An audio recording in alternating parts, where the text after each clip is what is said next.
Is it as bad and horrendous as the detractors say? No, I don't think it's Morbius bad, but was it legitimately good?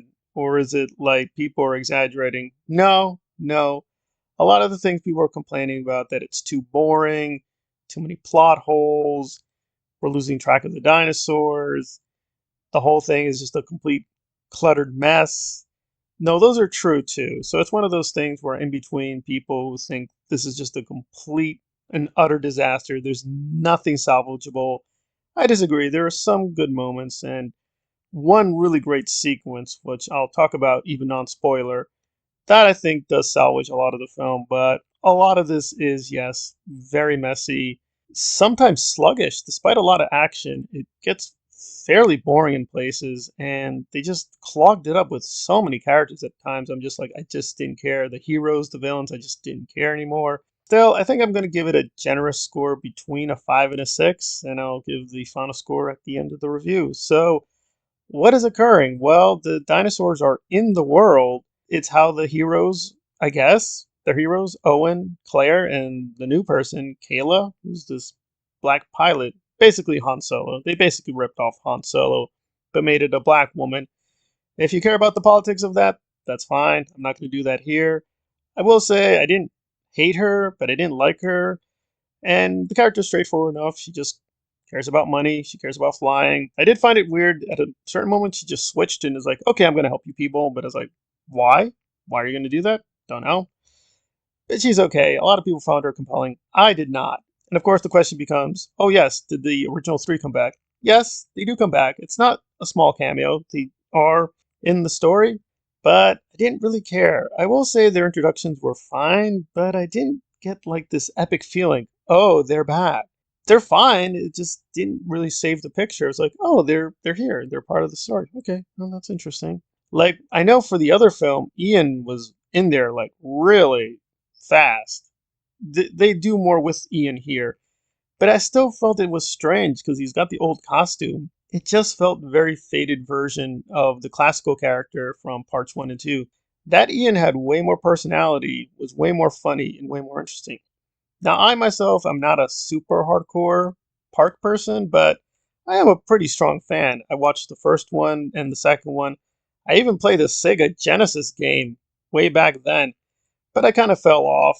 I've tried to keep up a little bit with the new trilogy, but I don't really care, and this did not persuade me because it's trying to please the old and new fans by yes having the original trio of people, but also stuff moments from this new trilogy, and it just didn't work for me, or I just didn't care. Like they're like, hey, Blue? Remember the pet raptor Blue that Owen had? It's back. It's back. Oh, and something new has happened to it. I didn't care. I didn't care about Blue then. I don't care about Blue now. Let's move on. I don't care about this goddamn Blue. I don't care about Baby Blue either. There were just a lot of moments that were frustrating where clearly they're aiming the camera and they're like, hey, remember this person? Hey, remember that person? Here and there was nice and interesting, but after a while, I'd just be like, enough, enough. You've introduced way too many new people, way too many new heroes, way too many new villains. I don't care about any of these people. And the central plot is just really ludicrous, as always. It's fine. Okay, fine. I can't believe the plot. I just didn't care. I didn't care. I wasn't engaged with the main plot. I will give Colin a lot of credit. He could have just stuck with big dinosaurs just destroying stuff. So give him credit. He is trying to work with these characters and build the mythology, but I just don't think they figured out the key that once you go beyond the park, what is the story? Apparently, the dinosaurs in the world, they do have a consequence on the world. They do show that slightly. That was interesting. And the dinosaurs look, for the most part, pretty good, but you can't avoid it. They just look fake. So sometimes they look fake good, and sometimes they look really fake bad. And in most of the action scenes, they look fake bad, like really, really bad. Even when it looks impressive, like the T Rex trying to eat Owen, I never for a second was fooled. I know that's fake. I know that's not real. And even though I've fallen out of love with part one, and I don't think it's as good or as great as people think it is, I can still appreciate that Spielberg did use robotics. He did integrate the robots with the CGI. You can definitely see the CGI now with Jurassic Park Part 1, but nevertheless, sometimes you can be fooled and lulled in. You're never really going to be fooled here. But let me talk about this one great sequence, which involves motorbikes. That I think was impressively directed, and for the most part, it's well done.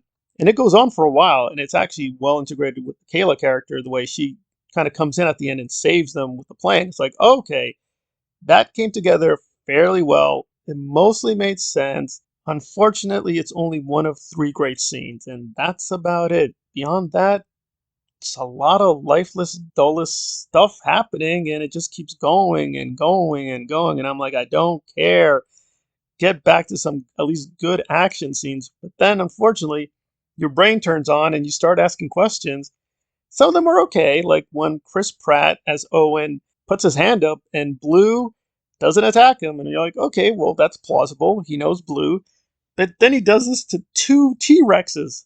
Not one, but two T-Rexes. He just throws up his hand and they don't kill him. And you're like, why don't they kill him? They just don't. And in one sequence, he just dives into ice cold water, no effect, has nothing on him.